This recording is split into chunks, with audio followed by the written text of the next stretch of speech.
We had the chance to catch up with Isabella, a UQ study abroad student in Paris who was midway through a one-year exchange in France. She talked about a difficult situation she had found herself in recently and what she learned from this experience. Listen to how Isabella reflects on her experience and how naturally she works through the SEAL process.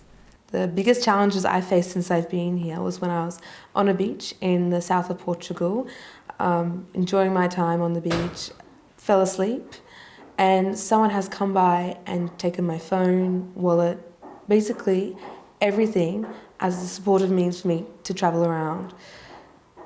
It left me stranded, and at the time I was quite upset. I didn't have any backup cards. They took all my money.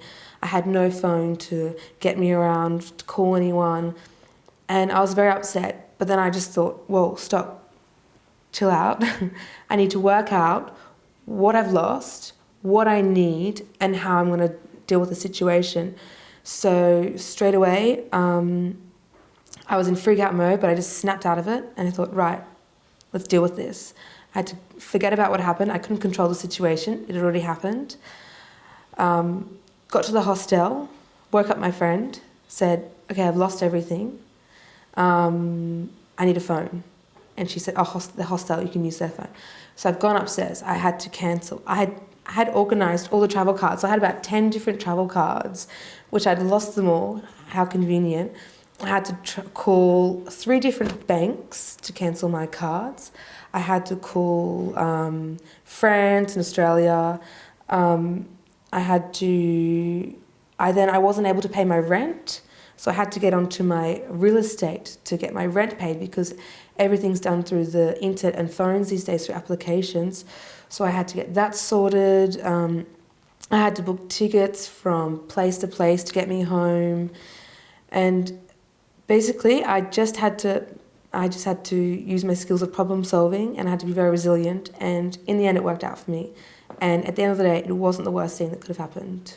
I think from this experience it has taught me how to solve problems. I learned that, freaking out isn't gonna help the situation. It's just gonna make it worse. So I was in freak out mode for a bit. I mean, who wouldn't be after something like that? And I just said, oh, stop, snap out of it, put my thinking cap on, and I just went through the steps of problem solving, what I have to do and how I'm going to do it. I was just being very resilient, and I was able to get through the problem. Well, this learning experience has taught me in the future, once the problem has hit you, just to stop, take a deep breath, look around, look outside the square, see what has to be done and how you can go about it, and that's the best thing it's taught me.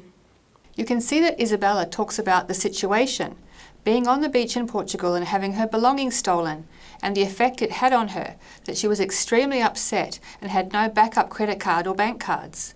She also talks through her actions, that is, she cancelled cards and organised new ones. And finally, she understands that she has learnt problem-solving skills from that experience, and how to be resilient, and how she might approach challenging situations in the future. The key part of Isabella's story is the learning she gained. She talks about staying calm in a crisis and how important it is to carefully step through the process of solving a problem. Think about what she said at the end of her story. In the future, once a problem has hit you, just stop, take a deep breath, look around, look outside the square and see what has to be done and how you can go about it.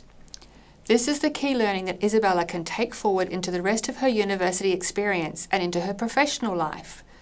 This is a great example of how learning can come from the most unexpected places and how you can turn a potentially difficult situation into a positive learning experience.